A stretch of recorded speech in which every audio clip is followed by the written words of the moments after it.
Masu kallon mu barkamu da kasancewa da ku a kuma wannan rana muna tare da dan bicci ne wanda yake daga bangaren Jamus. Muna ma barka da kasancewa da kai. Barka ne. To fa sai ka bude baki ka san dan kallo ko kai ma jikin har yanzu bai dawo daidai bane ba. Barka da ito. To kai da yan kallo. To assalamu alaikum warahmatullahi ta'ala wabarakatuh, iyayen gidanmu na kasashe duka muna kowa fatan alkhairi da abokananmu da kannanmu da yayyanmu kowa muna mai fatan alkhairi.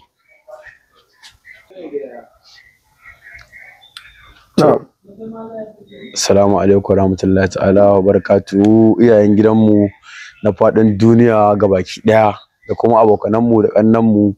Allah ya kawo mu cikin watan Ramadana, muna gidan iyayenmu muna azumi. Allah ubangiji kuma ya ashi ibadar mu. Ina jigana a cikin gidanmu ga fatan an sha ruwa lafiya ko fatan an sha ruwa lafiya ga abokanmu da yaranmu irin su shayake sun zo gidanmu mun gaice su shan ruwa. To dan bici dan kallo da so san waye dan bici cikakken suna daga ina yake da kuma irin shekaru ma. Ni sunana Muhammad Awwal dan bici. Ni dan brigade ne. Na'am. Shekara na 23 a duniya. Dan bici ina aka samu sunan dan bici? Sunan dan bici an samo shi a makarantar allo. Ina yaro karami wani bawan Allah ya samu suna, amma shi ma yanzu ya ma wagga mu suna. Sai inda ya gani dai Iran da suna na gaskiya wallahi. Dan bici me ya ja ra'ayin ka fara dambe sannan kuma da ka tashi dambe sai gashi ana ganin kanawa yawanci sukan bugawa kudu dambe. Sai kwatsam higa ka kai a cikin arewa. Me ya ja ra'ayin ka da ka fara damben da kuma zaɓar arewa a matsayin gidan da zaka bugawa dambe? To gaskiya lokacin da ina yaro akwai yan damben arewa da suke zuwa unguwanmu irin su Murgayi Bagon Musa, su Nura Shagon Dogo, ga sunan dai su Murgayi a Filo. Duk dai suna zuwa cikin unguwanmu suna zama da yayanninmu suna zuwa gidan dambe. Gaskiya mu kuma lokacin ba za su bari mu je ba, mun je da matsala. To mu dai muna zama suna zama cikin yayanninmu haɗi da arewa ta zauna a zuciyarmu. Wallahi. Akai ka fara dambe kai ma a Kano ne ko kuma ka fara a wani gari? Ni na fara dambe a Kano. Wani dambe ne ko dan dambe ya sila shuhurar sunan autar a wato sunan shi dan bici wanda a ce daga shi ne aka fara cewa lalle wannan an yi dan dambe kuma arewa suka fara alfahari da kai, wani kisa ne illa ko a wannan fafatawa ne? Akwai kisosi da yawa mana. Na'am, kamar wani fafatawa ce? Irin na kisosin da su bago alkawaji ko su bagon layanu ko su autan ibiraka da dai ga sunan suna da dama. A yaƙi a iya cewa yaƙin dan bici ya fi tsananta tsakanin shi da gurma ne fiye da kudu? To gaskiya ni mafi akasari na fi damba da gurma da. Me yasa? Saboda to su ne za su tsaya a buga a nemi abinci tsakani da Allah, idan bar su ba keja ba hannuna ya tashi gurma da. Kenan wasu da za su iya cewa kila arewa in ka ce a kudu za a iya cewa kila akwai yan maja tsakaninka da kudu ne, ba maja bace kana ganin ba su ba da wasan ne? Ba wai ba sa ba da wasa ba, ka san shi mutunci wani abu ne. Akwai yan damban kudu ko na gurma dan wanda ba ma dan su. Kuma me ya kawo haka mutuntawa ne, wani yana mutunta ka yana baka respect ko na ƙasa da kai ko na sama da kai. Kaga to wannan ba dan ba tsakanin ku, amma da irin in gasa ta hada wanda ya sani ba ko za a yi. Me bambancin rayuwar dan dambe a lokacin da ake azumi da lokacin da ba azumi? Me bambanci? Akwai bambanci mana. Ga yawa dan kallo da su sani. To idan ana azumi dai wasu daga cikin yan dambe suna gaban iyayensu suna ibada, wasu kuma suna sauran garuruwa inda suke wasannin su. Ba ma damban suke ba. To sama da wannan wata 11 ka tafi kana yawo gari yawon dambe, kuma a ce wata ɗaya ba za ka iya zuwa gaban iyayenka kai azumi ba, kaga ai da matsala. Yanzu a kaddara a ce ana dambe da azumi, dan bici kake ganin dambe zai kasance bayan an sha ruwa, ganin cewa dambe abin da ke buƙatar energy, wato yana buƙatar ƙarfi na jiki, na buƙatar natsuwa, na buƙatar wasu ababe. Kana ganin ya za a ce dambe zai kasance a kaddara da a ce ana yi da azumi? To gaskiya da a ce ana dambe da azumi gaskiya ba zan iya dambe da azumi ba. Saboda kawai saboda shi wata ne ɗaya wanda ubangiji ya ware mana mai ibada, kuma ibadan nan ba kama muke ba. Allah da ya halicce mu muke ba, kuma dole mu tsaya mu yi ta. Amma ni ba wanda zai iya sani dambe da azumi, ko me ake bada ko me ake samu gaskiya. Ko ma ya ne. Na'am, mu dawo baka azumi ina wato dambe a lokacin azumi. Wasu da yawa kan tunanin cewa idan aka ce watan azumi yayi dan dambe zai zama hankalin shi a tashi saboda wani ya saba in bai buga ba ko ba a buga shi ba wato zai zama kamar irin jaraba abun tana shiga mutum. Ya kake jin kanka a lokacin kai in aka sha ruwa wani lokacin kakan ji kai marmarin ka ji an ce ila da ka dafa ka buga ko kuma an dafa ka an buga ko kuma a'a in azumi dan tashi gaba ki daga tunanin ma tashi daga ranka baka wani tunani shi.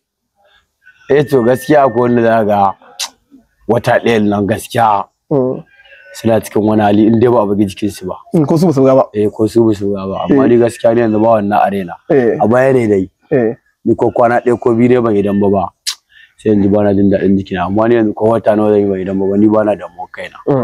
Wallahi.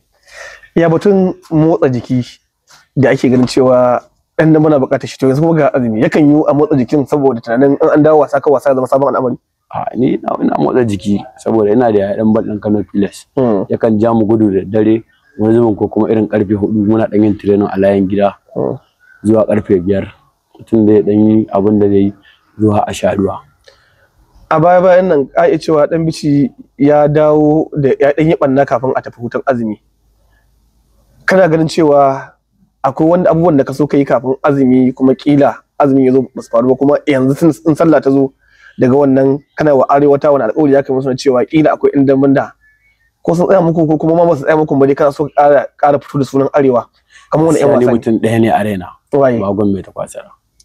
Me yasa bagon mai ta kwasara? Kawai ni duk hagun da nake dambar ita a duniya. Ni ba bagon da ban buge ba. Ni dai muna dambar da shi amma shi kaɗai ne dai. Allah bai taɓa ara mu rana akan shi ba. Kuma duk in zamu dambar ƙare yake fita. Wani zubin mu yana gama mai kaca kaddara take sawa yake buge ni. Wallahi. Amma ni na dawo alƙawarin dirna da na fara buge bagon nan. Dirna da zan buge shi. Ina ji ma rana kawai zan bar dambe. Dirna ka buge shi? Ko ranar sallar nan Allah ya sa muka haɗu muka yi dambe to daga ranar ni na ƙure ta. Ni yanzu fushin shi ne a raina. Wasu iya cewa fa dama kenan dan bici ka fara ne barin dambe ba wai dan ka buge ba hagu wanda aka yi barin dambe. Me gaskiyar batun dama akwai ne barin dambe a cikin zuciyarka ko kuma farin ciki ne zai sa? Ni dama akwai ne barin dambe a raina amma so nake Allah ya cika min buri na akan bagon nan. Mun so in bar dambe da fushin shi.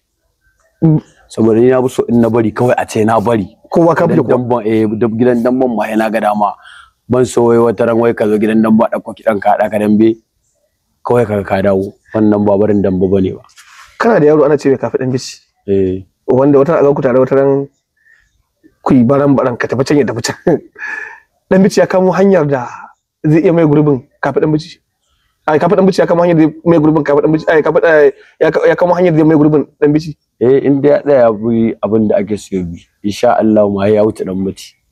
Me wasu alamu suka nuna cewa hakan a yanzu ganin cewa yana da mane kawai da iya sau'in shi kuma iya sau'in nashi ba ga ila ba fatannu bane addawa ko kuma ila akwai fatanannun wanda ake ganin yana kawo su mutane ba sa ganin cewa wannan mutanen fatannu ne. In dai fitinalle ne ka in dai mai din shi ne to yaran nan an ga ka buge shi sai dai kaddara amma ga gasan wannan yara to ni dai ban sani ba ni dai wannan baiwa ce kawai dai Allah ya bashi tun yana yaro.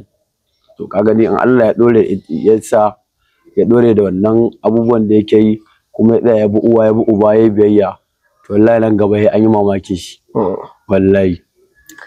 Akwai wani abu da yake wani kake ganin cewa a tsarin dambe kana kokari kai fada da shi ma'ana kila hawa zara kila barin ka ce ya huta in gidan bai gobe bai kamata ya bi ko kuma a rana ce zai damba da ya fi waɗannan akwai irin wannan ga kafi dan bici ko kuma ya tafi a can tsarin da dan dambe haka ya kamata ya tafi. To da tsarin da nake so wanda zai ringa yi a dambe har ga Allah yana yi shi. Kaga ya dan zauna a Kano kwanaki. Ina jigawa ya zo ya same ni ya ce shi ba gaskiya ba zai ringa yi a ce ko bai da lafiya a ce ko da yaushe ringa fitowa na dambe ba. Na ce mai waye ke saka dambe ya ce mu shi kullum ko bai da lafiya ya dan lite ce dole ya fito ya dambe. Na iya koma Kano ya ce shi gaskiya ko zai zauna Kano bayan ba sai bayan sallah. Ni ma yawan na gaji da shi zan dan yi hakuri in zauna a gida bayan sallah insha Allah. Amma na san inda ina gida zai zauna shi. Na'am. Dambe kullum da kashe dan dambe kenan. Dambe yau ayi gobe din nan. Tana samu dan dambe ya samu matsala a jiki yanzu in dambe za ga nawa wani ma bai fi shekara 25 ba amma yawan yi yau da goben nan. Za ga ya tsufa yanzu duk ta ga sa'annin mu nan wasu ma gaban mu suka yi gwadon mu amma duk za ga duk sun tsufa. Kai ta kama wani mutum wani babba ne. yanzu ina ka fara kan iyayen gidan irin su inda su dan zaki duka shekarun su nawa a duniya amma yanzu sun tsufa da cikin su ba wanda ya shekara 40 amma sun sha gwagwarmayar gidan dambe amma ka duba ga me ya kamata dan dambe yake nan wajen ganin cewa bai tsawwala ba ko ba ci ya rutse ba saboda wani lokacin tsoron cewa kila ka rutse yasa kullum kake mutum zai fafa da dambe wani shawara zaka ba yan dambe gaskiya shawarar da zan ba yan dambe yawan yau da goban nan akwai matsala wallahi yanzu ka duba wannan ran shi yake da kullum fitowa yake abu gayyo amma yanzu ga da dukan ya mai yawa yanzu ka duba ga dukan nan ya mai yawa shaki ya tsufa kenan shi kai shi yanzu ga abin da yamma ta taho sai ce mun nawo shi kan baya su suke taso mai bacci ya fara tsufa kenan shaki wallahi to duka shaki ko shekara 22 ba amma ga duba shi ma ya fara tsufa a cikin yan dabi to kana da shaki da jonnan kuma zai martani zai raddi yana ba kusa da ni na san zai martani yawa da karshe ka yadda abin mic din ai na'am to dan bici akwai abin da ban tambaye ka ba zai iya cewa kake so ka faɗa kafin abu kullum na hira kan menene to na ko kuma an tambaye ka komai ka tambaye komai to wani sako gare ka ga masoya to sako na ga masoya ina kowa fatan alkhairi Allah ya sa mu gama ibada lafiya masu kallon mu ai following subscribing da kuma liking da sharing wannan tattaunawa suna Abubakar Arif Funtuwa bisalam